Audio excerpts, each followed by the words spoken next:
Welcome to the Holiday Podcast, where we sit over some homemade challah on Friday afternoons here at my dining room table. I'm your host, Tammy, priest, a Jewish follower of Jesus, and it's great to be with you this week as we take another look at this intersection of the old and the new. Now, before we get started, I just have to point out my new challah cover that my husband gave me for my birthday last week. It says Shabbat Shalom. I love it. Anyway, for these few minutes together on this 90-degree day in August, I thought I'd talk about Christmas. So I have Christmas on the brain because I just finished wrapping up publishing a script for a Christmas production, and I'll definitely post a link in the next few days when it's available. But anyway, for the month of July, Beth Moore created a 31 days of prayer exercise, and I jumped on it because I always get a bit adrift in the summer without my weekly women's study, and it made such an impact on me that I decided to do it again in August since it has 31 days too. So another 31 days of prayer.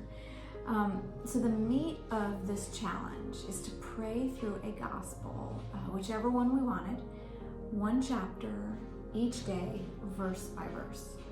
Now, I've prayed through Psalms and some other scriptures before, but I hadn't ever prayed through a gospel. And it was really powerful for me. I started with John, praying things like, thank you that you've been there since the beginning. Please let me make way for you in my own places of wilderness. Please correct me when I don't recognize your light. Lots of prayers coming out of verses that I've known for a long time. And when I finished John, then I moved on to Luke, and then earlier this week I finished Luke and moved on to Matthew, which means that I've read about the incarnation, the Christmas story, 3 times now in the past 6 weeks from very different perspectives.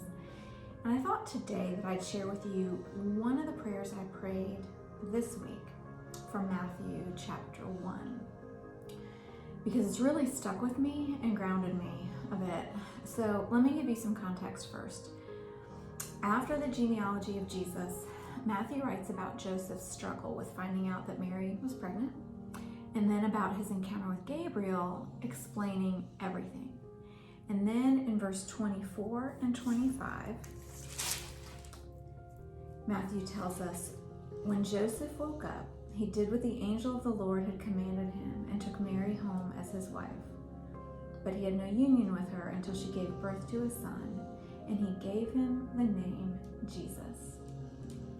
So I was praying through this chapter, verse by verse, and when I got to the end of verse 25, where Matthew tells us Joseph gave him the name Jesus, this is what I wrote in my prayer journal. Thank you that even in the unimaginable, you lead us in the details. Help me to focus on the small steps, naming Jesus, when the big picture, raising the Messiah, is beyond comprehension. I don't know about you, but sometimes when there's something on the horizon that's really big, whether it's a new job or a new phase of life, or living with a new, unexpected reality, I can feel overwhelmed with the enormity of it all. And that's what struck me when I read these verses about Joseph. He was this simple carpenter, discovering that his wife was carrying, or his soon-to-be wife was carrying the Messiah, and that he was going to be responsible for raising him, the Son of God growing up in his home as his responsibility. But Matthew tells us that Joseph just did the specific things God told him to do. Take Mary home, name the baby Jesus. Very specific, practical steps.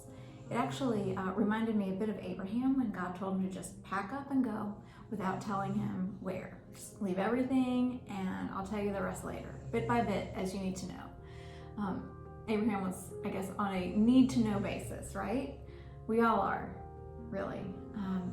And sometimes, well, most of the time, really, when I'm honest, when I'm facing something big, but without the details, I just sit there imagining all the details, and they're hardly ever rosy. But here, Matthew tells us that Joseph did the small things at the beginning of his overwhelming journey, which is what led to my prayer. Thank you that even in the unimaginable, you lead us in the details. Help me to focus on the small steps when the big picture is beyond comprehension. And since this prayer, since God leading me to this prayer really grounded me this week, I hope it will do the same for you. I pray that as we enter this weekend of rest, when it's sometimes tempting to let our minds go to worried, overwhelmed places, especially in these days, I pray that we would allow God to lead us in the details, even in the midst of the unimaginable, whether life has us facing some unexpected turn of events in our life, or losing a loved one, or losing a relationship, or it could be good things like becoming a new parent or starting a new job, or it could be losing a job. Anything that feels overwhelming when we sit and contemplate it. I pray that we would ask God in those times to lead us and give us discernment in just the small, practical steps each day, instead of being overwhelmed by the big, unknown picture. And that we would all be able to rest and trust in Him, no matter what lies ahead for us on this Challah day.